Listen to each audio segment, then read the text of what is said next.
आज आइए हम वचन और प्रचार शीर्षक उपदेश के साथ परमेश्वर का वचन साझा करें। आइए हम इस पर चिंतन करने के लिए कुछ समय लें कि जब हम सुसमाचार का कार्य कर रहे हैं तो परमेश्वर द्वारा हमें दिए गए वचन कितने महत्वपूर्ण हैं। शब्द हमेशा बहुत महत्वपूर्ण होते हैं। हम खुद को व्यक्त करने के लिए कई तरह के शब्दों का उपयोग करते हैं। कुड़कुड़ाने के शब्द है, असंतोष के शब्द है, शिकायत के शब्द है, धन्यवाद के शब्द है और आनंद के शब्द है। आत्मिक रूप से हम जिस पृथ्वी पर रहते हैं उसकी तुलना शरण नगर से की जाती है। दूसरे शब्दों में इसे हमारी आत्माओं के जेल के रूप में देखा जा सकता है। इस तथ्य के कारण कि जेल में एक व्यक्ति को खुशी की तुलना में बहुत अधिक दुख और दर्द का अनुभव होता है, तो जेल में बंद लोगों के लिए खुशी और कृतज्ञता के शब्दों के बजाय लगातार असंतोष और शिकायत के शब्दों का उपयोग करना स्वाभाविक है।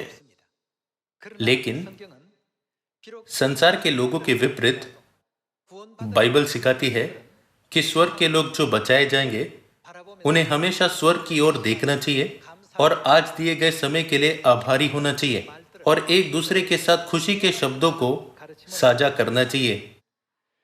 मैं आपके लिए सोल पत्रिका में से एक निबंध पढ़ता हूं। मेरे वरिष्ठ को जिन्होंने मेरे लिए एक बार दोपहर का भोजन खरीदा, मैंने कहा धन्यवाद। मेरी मां से जो रोज मेरे लिए खाना लगाती है, मैंने मोटे ढंग से कहा मुझे पानी दो। लोग अपने वरिष्ठों के लिए जब वे उनके लिए भोजन खरीदते हैं तो उनका आभार व्यक्त करना जानते हैं, लेकिन वे शायद ही कभी अपनी मां को धन्यवाद कहते हैं जो पारिवारिक स्वास्थ्य की देखभाल के लिए हर सुबह बहुत जल्दी उठने के लिए अपने थके हुए शरीर को खींचती है। यदि आप में से कोई अपनी मां को यह कहते हुए अशिष्ट व्यवहार से आदेश देता है मुझे पानी दो, तो मुझे आशा है कि हमारे सभी सियोन के सदस्य अपने बोलने के तरीके को सुधारेंगे। हमें कहना चाहिए मां, इस स्वादिष्ट भोजन के लिए धन्यवाद। आज से आइए हम इसे अमल में लाएं। परमेश्वर ने हमें यह शब्द केवल हमारे कानों को खुश करने के लिए नहीं दिए, बल्कि उन्हें इसलिए दिया गया ताकि हम उन्हें अमल में ला सके, है ना? निबंध में आगे लिखा है, मेरे दोस्त के जन्मदिन पर मैं उसे यह कहकर बधाई देता हूँ जन्मदिन की शुभकामनाएं, लेकिन मेरी माँ के जन्मदिन पर मैं कहता हूँ ओ क्या आज आपका जन्मदिन है। कितने दुख की बात है। हमें अपने परिवार के वर्षगांठों को याद रखना चाहिए। हमें उस स्थिति में रहते हुए आत्मसंतुष्ट नहीं होना चाहिए जहां हम अपनी माता से केवल प्राप्त करते रहते हैं। हमें यह कभी नहीं भूलना चाहिए कि कैसे हमारी माताएं लगातार अपना समय हमारी सेवा में लगाती है। हमें न केवल अपनी माता के बलिदान को याद रखना चाहिए, बल्कि हमें अपने पिता के बलिदान को भी याद रखना चाहिए। पिता चुपचाप भोर के समय काम पर चले जाते हैं और देर रात लौटते हैं जब पूरा परिवार सो रहा होता है। बच्चों को अपने माता पिता की मेहनत और परिश्रम के लिए हमेशा आभारी रहना चाहिए।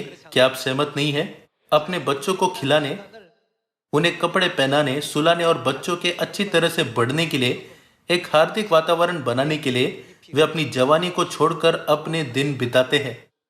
भले ही माता पिता हार्दिक और प्रेमपूर्ण वातावरण बनाने के लिए कड़ी मेहनत करते हैं, लेकिन बच्चों को यह महसूस करते हुए इसे हल्के में नहीं लेना चाहिए कि वे इसके हकदार हैं। दुनिया में कोई भी व्यक्ति मुफ्त में कुछ भी प्राप्त करने के अधिकार के साथ पैदा नहीं हुआ है। फिर भी माता पिता स्वेच्छा से अपने बच्चों की बिना शर्त सेवा करते हैं। यह एक ऐसा बलिदान है जिसकी कोई सीमा नहीं है। एक वरिष्ठ को जो आपके लिए केवल एक भोजन खरीदते हैं, आप आसानी से धन्यवाद कहकर अपना आभार व्यक्त करते हैं। फिर भी कुछ लोग अपनी माँ को मुझे पानी दो जैसे मोटे ढंग से आदेश देते हैं, जो हर दिन नाश्ते से लेकर दोपहर और रात के भोजन तक का सारा ध्यान रखती है। हमें बोलने के इस तरह के अशिष्ट तरीके को ठीक करना चाहिए। एक दोस्त को हम कहते हैं जन्मदिन मुबारक हो, लेकिन आपकी माँ को क्या आज आपका जन्मदिन है? यदि आपकी माता यह बात सुने तो उन्हें काफी निराशा होगी।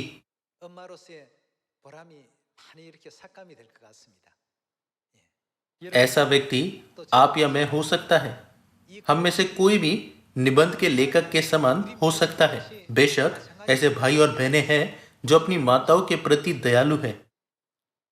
मुझे आशा है कि वे अब और अधिक ईमानदारी से अपना आभार व्यक्त करेंगे, और जिन लोगों ने अभी तक ऐसा नहीं किया है तो अब से वे भी कभी कभी धन्यवाद कह सकते हैं। मैं आपके लिए निबंध में से पढ़ना जारी रखूंगा। अपने सहकर्मी से जिसने 5 मिनट तक मेरा इंतजार किया, मैं कहता हूं मुझे माफ कीजिए, मुझे देर हो गई। लेकिन जीवन भर इंतजार करने वाली माँ के लिए मैं कहता हूं, आप मुझसे मिलने क्यों आए? क्या आपने कभी अपने माता पिता से यह कहा है? यह एक सार्वजनिक सेवा विज्ञापन है जो कहता है, माँ धन्यवाद, मैं आपसे प्रेम करता हूँ। यह शब्द व्यक्त करना ही अपने माता पिता के प्रति संतानोचित है। इस विज्ञापन को वास्तव में एक पुरस्कार दिया जाना चाहिए। आज इस क्षण से भले ही कोई चीज किसी प्रकार की कठिनाई का कारण बने, आइए हम माता पिता को हमेशा यह कहे, अब तक मेरा पालन पोषण करने के लिए आपका धन्यवाद। साथ ही हम आत्मिक माता पिता के बारे में भी क्यों नहीं सोचते?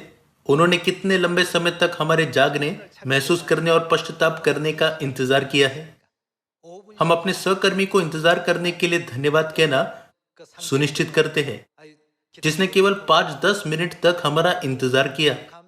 हमारे परमेश्वर के बारे में क्या, जिन्होंने 6000 वर्षों से हमारा इंतजार किया है? हे परमेश्वर, इंतजार करने के लिए आपका धन्यवाद। यदि आपने इतनी देर तक इंतजार नहीं किया होता तो मुझे पश्चाताप करने का अवसर नहीं मिलता। संतानों के रूप में जिन्हें परमेश्वर ने सिखाया है, हमें अपने सांसारिक पिता और माता के प्रति अपने शब्दों और कार्यों को सही करने में सक्षम होना चाहिए।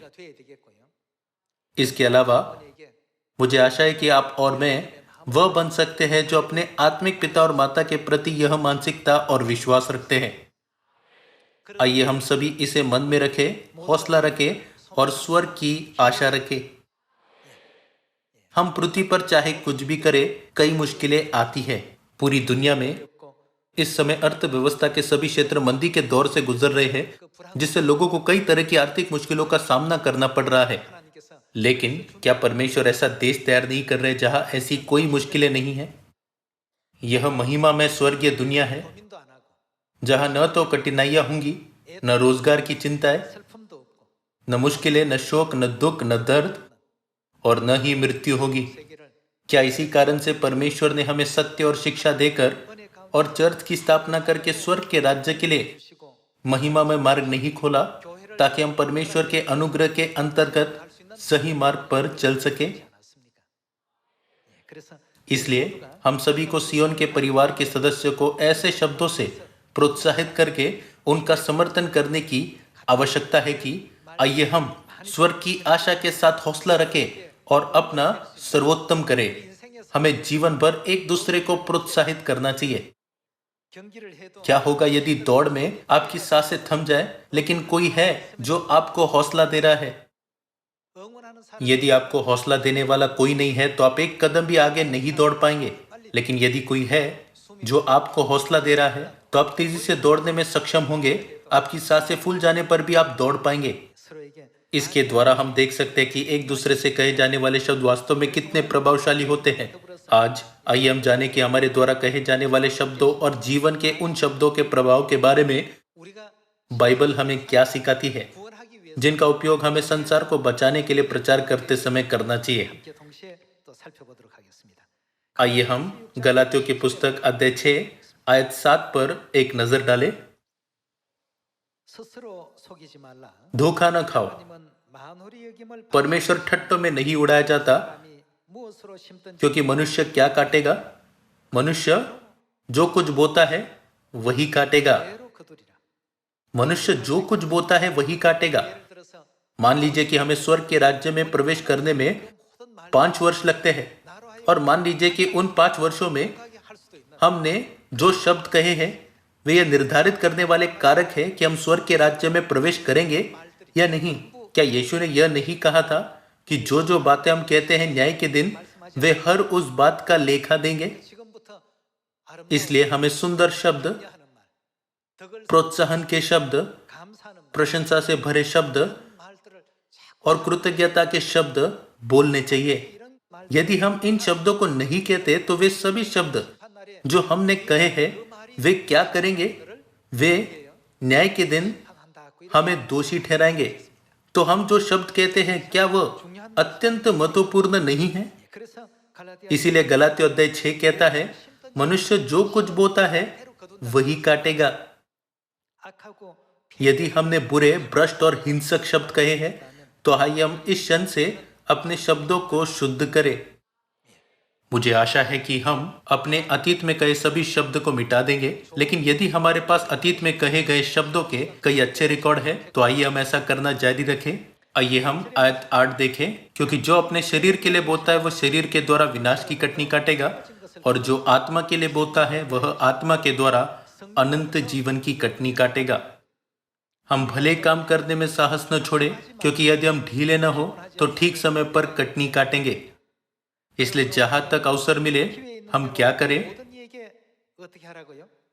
हम सब के साथ भलाई करें। अपने हित के बारे में न सोचते हुए लोगों के राजनीतिक विचारों, आर्थिक परिस्थितियों या विचारधारा की परवाह किए बिना सबके साथ भलाई करें। यह परमेश्वर का वचन है। जब आप भलाई करेंगे तो आपके मुंह से अच्छे शब्द अपने आप निकल आएंगे। आइए हम इफिसियों अध्याय 4 आयत 29 देखें। इस वचन के द्वारा स्वर्गीय माता हमेशा हमें एक मूल्यवान सबक सिखाती है। कोई भी बिना बात किए अपनी पूरी जिंदगी नहीं जी सकता। ऐसे शब्दों का उपयोग करने के बजाय जो दूसरों को अनुग्रह नहीं दे सकते, हमें उन शब्दों को कहना चाहिए जिनका बाइबल हमें उपयोग करना सिखाती है। आइए हम आयत 29 देखें। कोई गंदी बात तुम्हारे मुंह से न निकले। हमें इसके बारे में सोचना भी नहीं चाहिए। अनेक प्रकार के शब्दों में से कोई भी बुरी या कोई गंदी बात हमारे मुंह से नहीं निकलनी चाहिए, पर आवश्यकता के अनुसार किस प्रकार के शब्द निकले, वही निकले जो उन्नति के लिए उत्तम हो, ताकि उससे सुनने वालों पर अनुग्रह हो। यह पिता और माता की शिक्षा है। आइए हम वैसा कहना सुनिश्चित करें जैसा उन्होंने हमें सिखाया है। संसार में रहते हुए, विशेष रूप से शैतान के दुष्ट सेवकों का विरोध करते हुए, हमारे हृदय में आग की तरह क्रोध भड़क उठता है। एकमात्र शक्ति जो इस पापमय संसार को बदल सकती है वह परमेश्वर का वचन है। इसलिए हमें याद रखना चाहिए कि परमेश्वर ने हमें क्या शिक्षा दी है। बुरे और घृणित शब्द कहने के बजाय क्या हमें वह नहीं कहना चाहिए जो दूसरों की उन्नति के लिए उत्तम हो, और जो दुनिया को बदलने और शुद्ध करने के लिए दयालु और सुंदर शब्द हो? जो लोग अपनी मर्जी से सब कुछ करते हैं उन्हें कोई इनाम नहीं मिल सकता है ना? आइए हम नीति वचन अध्याय 15 आयत 1 देखें। कोमल उत्तर सुनने से क्या हो जाता है? गुस्सा ठंडा हो जाता है, परंतु कटु वचन से क्या होता है? क्रोध भड़क उठता है। एक समय की बात है, रोमन साम्राज्य ने अपने स्वर्ण युग में कई अन्य देशों पर विजय प्राप्त की। एक गांव पर विजय प्राप्त करते समय एक रोमन कप्तान ने गांव के चारों ओर देखा और पाया कि वहां केवल महिलाएं और बच्चे थे।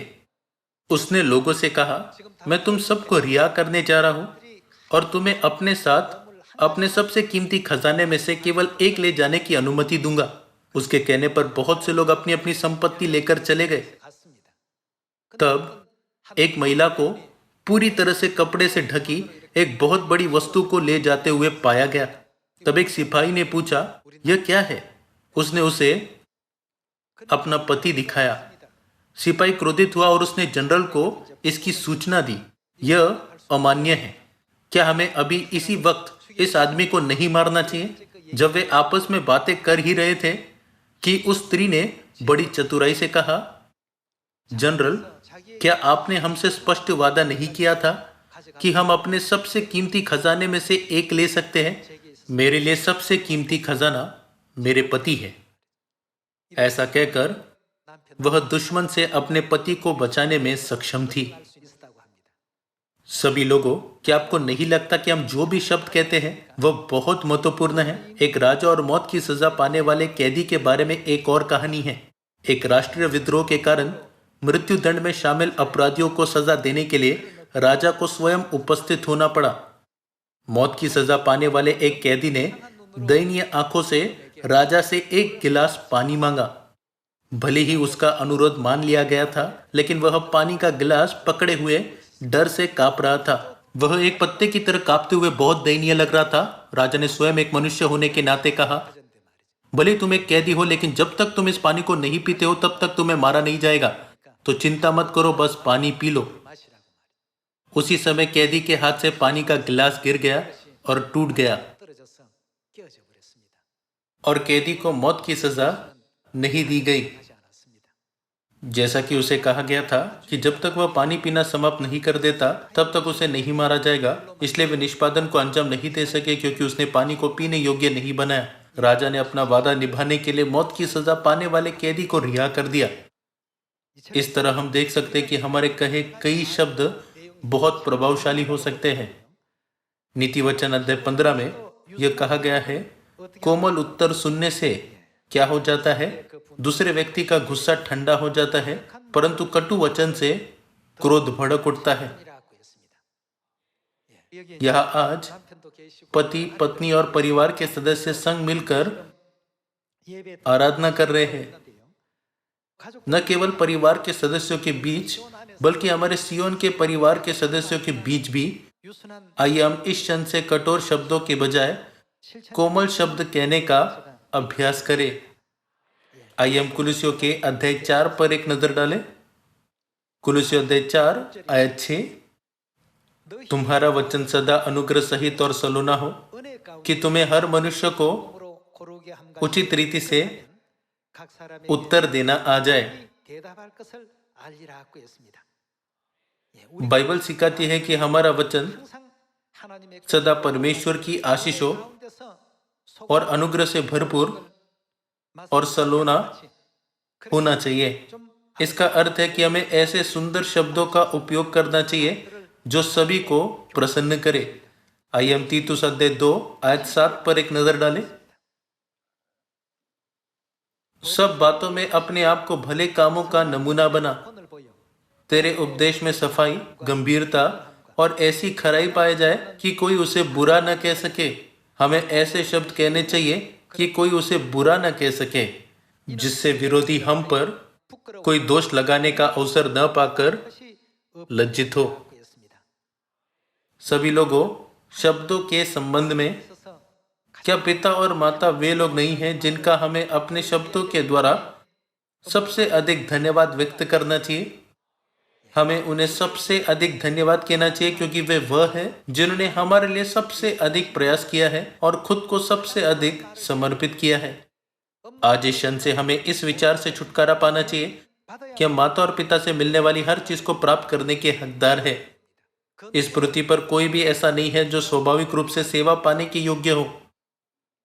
हमारे माता पिता हमें सब कुछ देते हैं, तो हम बिना यह जाने कि कैसे देना है प्राप्त करने के आदी हो सकते हैं। लेकिन अब हमें यह सीखने में सक्षम होना चाहिए कि कैसे चुकाना है और अपने माता पिता को वापस देना है। तीतुस अध्याय 2 में यह कहा गया है कि हमारी बात में ऐसी खराई पाई जाए कि कोई उसे बुरा न कह सके।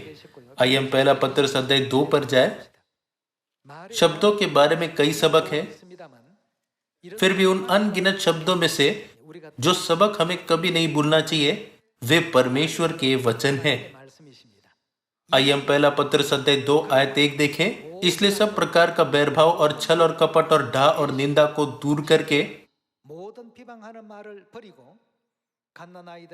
नए जन्मे हुए बच्चों के समान निर्मल आत्मिक दूध की लालसा करो, ताकि उसके द्वारा उद्धार पाने के लिए बढ़ते जाओ। परमेश्वर हमसे इस प्रकार के शब्दों का उपयोग करने के लिए क्यों कहते हैं? आखिरकार यह परमेश्वर की इच्छा है कि हम उसके द्वारा उद्धार पाने के लिए बढ़ते जाएं। आइए हम आयत 3 देखें। क्योंकि तुमने प्रभु की कृपा का स्वाद चख लिया है। परमेश्वर हम पर कृपा करते हैं। स्वर्ग में हमने ऐसे गंभीर पाप किए जो अनंत मृत्यु के योग्य थे और हमें पृथ्वी पर गिरा दिया गया। फिर भी क्योंकि हमने परमेश्वर की कृपा और दया का स्वाद चख लिया है, तो हमें यह कृपा संसार के सभी लोगों के साथ साझा करनी चाहिए। चूंकि बाइबल कहती है कि ऐसा करने से हम उद्धार पाने के लिए बढ़ सकते हैं, तो हमें इसे अभ्यास में लाने में सक्षम होना चाहिए। हमें तुम्हारी वजह से कहने के बजाय अधिक बार धन्यवाद कहना चाहिए। यदि आप वाक्यांश की वजह से कहते हैं तो नकारात्मक शब्द इसके साथ आने के लिए बाध्य है। यह तुम्हारी वजह से हुआ है, माँ की वजह से चीजें गलत हो गई, यह पिताजी की वजह से हुआ। इस तरह व्यक्त करने के बजाय सियोन में हमारे सभी सुंदर भाइयों और बहनों को कहना चाहिए, इन सब के लिए माता और पिता को धन्यवाद और परमेश्वर को धन्यवाद। ऐसा करके आइए हम फिर से जन्म ले। बाइबल हमें सिखाती है कि परमेश्वर हमें यह सबक देते हैं ताकि हम उद्धार पाने के लिए बढ़ सके। आइए हम पहला पत्रस अध्याय 3 आयत 8 देखें। अतः सबके सब एक मन और कृपामय और भाईचारे की प्रीति रखने वाले और करुणामय और नम्र बनो। बुराई के बदले बुराई मत करो और न गाली के बदले गाली दो, पर इसके विपरीत आशीष ही दो, क्योंकि तुम आशीष के वारिस होने के लिए बुलाए गए हो। क्योंकि जो कोई जीवन की इच्छा रखता है और अच्छे दिन देखना चाहता है, वह अपनी जीभ को बुराई से और अपने होठों को छल की बातें करने से रोके रहे। जो कोई जीवन की इच्छा रखता है और अच्छे दिन देखना चाहता है, क्या कोई है जो अच्छे दिन नहीं देखना चाहता? अगर ऐसा है तो कृपया अपना हाथ उठाए। अब से हमारे अच्छे दिन प्रतिदिन जारी रहेंगे। जो कोई अच्छे दिन देखना चाहता है, हमें अपनी जीभ का क्या करना चाहिए? इसका मतलब है कि उन्हें बात करते समय बहुत सावधानी बरतनी चाहिए। वह अपनी जीभ को बुराई से और अपने होठों को छल की बातें करने से रोके रहे। आपको सदस्यों के बीच मतभेद पैदा करने या दूसरों को अपने पक्ष में लेने के इरादे से ऐसा नहीं करना चाहिए। वह बुराई का साथ छोड़े और भलाई ही करे। वह मेल मिलाप को ढूंढे और उसके यत्न में रहे, क्योंकि प्रभु की आंखें धर्मियों पर लगी रहती है। स्वर्ग से परमेश्वर हमेशा हमारे हृदय को देखते हैं कि यह धर्मी है या बुरा। इसलिए जैसे मनुष्य जो कुछ बोता है वही काटेगा, ठीक वैसे आपके कर्मों के अनुसार आपके साथ क्या होगा, आप बढ़ते जाएंगे। ऐसा कोई मामला नहीं है जहां बुराई को बोने पर धार्मिकता का पेड़ बड़ा हो और धार्मिकता बोने पर बुराई का फल उत्पन्न हुआ हो। आइए हम फिर से आयत 12 देखें। क्योंकि प्रभु की आंखें धर्मियों पर लगी रहती है और उसके कान उनकी विनती की ओर लगे रहते हैं, परंतु प्रभु बुराई करने वालों के विमुख रहता है। इसका अर्थ है कि परमेश्वर बुराई करने वालों का विरोध करते हैं। उन संतानों के रूप में जो अच्छे दिन देखना चाहते हैं, आइए हम अपनी जीभ को बुराई से दूर रखें और अपने होठों को छल की बातें करने से रोके रहे। आइए हम परमेश्वर का अच्छा विवेक रखकर केवल परमेश्वर के सुंदर और जीवन के वचनों को साझा करें, जो दूसरों की उन्नति के लिए उत्तम हो और जिन्हें सुनने वालों पर अनुग्रह हो। आइए हम पहला यूहन्ना अध्याय 4 आयत 5 देखें। वे संसार के हैं, इस कारण वे संसार की बातें बोलते हैं और संसार उनकी सुनता है। हम परमेश्वर के हैं। जो परमेश्वर को जानता है वह हमारी सुनता है। जो परमेश्वर को नहीं जानता वह हमारी नहीं सुनता। इस प्रकार हम सत्य की आत्मा और भ्रम की आत्मा को पहचान लेते हैं। हे प्रियो, हम आपस में प्रेम रखें, क्योंकि प्रेम परमेश्वर से है। जो कोई प्रेम करता है वह परमेश्वर से जन्मा है और परमेश्वर को जानता है। जो प्रेम नहीं रखता वह परमेश्वर को नहीं जानता, क्योंकि परमेश्वर प्रेम है। ऐसे शब्द हैं जो संसार के हैं और ऐसे शब्द हैं जो परमेश्वर के हैं। क्या परमेश्वर के शब्द वे नहीं हैं जिनका उपयोग हम प्रचार के लिए करते हैं, ताकि हम सभी मानव जाति को उद्धार का बहुमूल्य उपहार प्रदान कर सके? आओ हम अनंत जीवन पाने के लिए फसह का पर्व मनाएं। आओ हम सभी विपत्तियों से बचे। आओ हम पापों की क्षमा प्राप्त करें और स्वर्ग में जाए। प्रचार करते समय उपयोग किए जाने वाले सभी शब्द वे शब्द हैं जिनसे परमेश्वर सबसे अधिक प्रसन्न होते हैं। इसीलिए यदि आप हमेशा संसार की बात करेंगे तो आप दूसरों की उन्नति नहीं कर सकेंगे। अब आइए हम दूसरा तीमुथियुस अध्याय 4 में देखें कि दूसरों की उन्नति कैसे करनी चाहिए। आइए हम दूसरा तीमुथियुस अध्याय 4 आयत 1 देखें। परमेश्वर और मसीह यीशु को गवाह करके, जो जीवित और मरे हुओं का न्याय करेगा, और उसके प्रकट होने और राज्य की सुधि दिलाकर मैं तुझे आदेश देता हूं कि क्या कर, तू वचन का प्रचार कर। हम असहाय होकर परमेश्वर के वचन कहते रहते हैं। सांसारिक शब्दों को कहने के बजाय जो दूसरों की उन्नति नहीं कर सकते, हमें उन शब्दों को कहना चाहिए जो सभी लोगों की अगुवाई उस दुनिया में करते हैं जहां मृत्यु, दर्द या दुख नहीं है, लेकिन जहां अनंत जीवन और खुशी आरक्षित है। यदि वे केवल इन वचनों को सुनते हैं तो उनका उद्धार होगा और वे स्वर्ग जाएंगे। उन्हें पापों की क्षमा भी मिलेगी और वे स्वर्ग में राजपदधारी याजक बन जाएंगे। बाइबल कहती है कि यह हमारे लिए दूसरों की उन्नति करने का तरीका है। जब हम बाइबल की शिक्षाओं का पालन करते हैं तो हम कह सकते हैं, इसके लिए परमेश्वर को धन्यवाद, इसके लिए हमारे भाइयों को धन्यवाद, इसके लिए हमारी बहनों को धन्यवाद, इसके लिए पिता और माता को धन्यवाद, इसके लिए हमारे स्वर्गीय परिवार को धन्यवाद। आइए हम हमेशा परमेश्वर के वचनों का प्रचार करते हुए धन्यवाद कहकर एक दूसरे की उन्नति करें। आइए हम आयत 2 के साथ जारी रखें कि तू वचन का प्रचार कर, समय और असमय तैयार रहे, सब प्रकार की सहनशीलता और शिक्षा के साथ उल्हाना दे और डांट और समझा कि ऐसा समय आएगा जब लोग खरा उपदेश न सह सकेंगे, पर कानों की खुजली के कारण अपने अभिलाषाओं के अनुसार अपने लिए बहुत से उपदेशक बटोर लेंगे और अपने कान सत्य से फेर कर कथा कहानियों पर लगाएंगे। बाइबल कहती है कि बहुत से लोग कथा कहानियों पर कान लगाएंगे जिसमें न तो जीवन है और न ही मूल्य। आइए हम आयत 5 देखें। पर तू सब बातों में सावधान रहे, दुख उठा, सुसमाचार प्रचार का काम कर और अपनी सेवा को पूरा कर। जब आप एक सुसमाचार प्रचारक के रूप में काम करते हैं तो आप हमेशा दुनिया के सभी लोगों की उन्नति के लिए काम कर सकते हैं। सुसमाचार प्रचारक प्रतिदिन किसके शब्द लोगों तक पहुंचाते हैं? परमेश्वर के वचनों को अपने मुंह में रखना और उन्हें लगातार वितरित करना प्रचारकों की भूमिका है। वे कहते हैं, फसह का पर्व मनाओ और अनंत जीवन पाओ, पिता और माता पर विश्वास करो और स्वर्ग के राज्य का उद्धार प्राप्त करो। यह बहुत अद्भुत है। बाइबल कहती है, सुसमाचार प्रचार का काम कर और अपनी सेवा को पूरा कर। आइए हम आयत 6 देखें। क्योंकि अब मैं अर्घ के समान उंडेला जाता हूँ और मेरे कुछ का समय आ पहुंचा है। मैं अच्छी कुश्ती लड़ चुका हूँ, मैंने अपनी दौड़ पूरी कर ली है, मैंने विश्वास की रखवाली की है। भविष्य में मेरे लिए धर्म का वह मुकुट रखा हुआ है जिसे प्रभु जो धर्मी और न्यायी है मुझे उस दिन देगा, और मुझे ही नहीं वरना उन सबको भी जो उसके प्रकट होने को प्रिय जानते हैं। दूसरों की उन्नति करने का सबसे महान मार्ग एक प्रचारक का काम लगन से करना, जोश के साथ परमेश्वर के वचनों को अपने मुंह में डालकर परमेश्वर के वचनों को इस और उस परिवार के साथ और साथ ही सभी लोगों के साथ साझा करना है। हम आमतौर पर कहते हैं, धन्यवाद, आपका धन्यवाद, मुझे माफ कीजिए। जब हम बाल विहार और प्राथमिक विद्यालय में थे तब हमने यही सीखा था। हमें भी ऐसा ही करना चाहिए, चाहे हम घर पर हो, चर्च में हो, समाज में हो, अपने देश में कहीं भी हो या दुनिया में कहीं भी हो।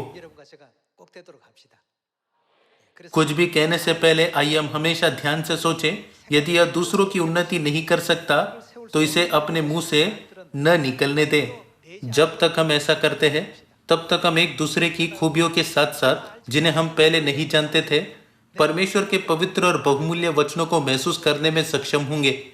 चूंकि हमने दूसरों से पहले परमेश्वर के वचनों के बारे में सुना और सीखा है, तो क्या हमें इसे लगातार नए सदस्यों को नहीं बताना चाहिए? हमें उनसे कहना चाहिए, यह परमेश्वर का वचन है, यह सत्य है। हमें यह शुभ संदेश सुनाना चाहिए कि स्वर्गीय पिता और माता हमसे प्रेम करते हैं। स्वर्गीय माता के इस वचन को स्मरण करते हुए कि आप मेरे जीवन का सब कुछ है, थको मत लेकिन, और एक दूसरे का हाथ थामते हुए और स्वर्ग के मार्ग पर एक दूसरे को प्रोत्साहित करते हुए आइए हम कठिन समय में एक दूसरे को हौसला बढ़ाएं, ताकि हम सब मिलकर हमारे सुंदर घर में प्रवेश कर सके। आशा करते हुए कि सियोन के हमारे बहुमूल्य भाई और बहनें इस शुभ संदेश को दुनिया भर के सभी लोगों के साथ साझा करेंगे। मैं आज के उपदेश को समाप्त करना चाहता हूँ। आपका बहुत बहुत धन्यवाद।